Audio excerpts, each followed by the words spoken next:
তো hello guys, welcome back to my channel. তো আমি রাতের বেলা চলে এসেছি ছাদে। আমার বাবা মা সবাই শুয়ে আছে। তো দেখতেই পাচ্ছেন এখানে সবাই শুয়ে আছে। এখানে মা, একটা বাবা, এটা আমার খরগোশ সোনা। তো আমি রাতের বেলা 11:30টার সময় ফোন দিতে এসেছি মাকে। তো মা চেল্লাচ্ছিল গাইজ। তারপর 10:30টার সময় ফোন দিয়েছে, সেটা কোনো ম্যাটার করে না। তারপরে এসে আবার ফোন ছিনিয়ে নিয়েছিল, কি দেখছিল কি জানি না গো। তারপরে ফোনটা আমাকে আবার এখন চাইতে এসেছে, বলছে তো এবার ফোন দে।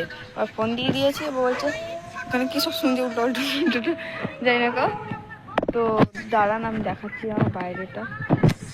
দাঁড়ান, দেখো রাস্তায় কেউ নেই, 11:30 বাজে, অন্ধকার। আমি ছাদে এসে ঢং করছি। তো বুঝতেই পারছো আমি একা একা আছি না, আমার বাবা মা আছে, সবাই আছে। তো গুড নাইট গাইস। তো রাতের বেলা আমি এখন ঘুমাতে যাচ্ছি, বাই।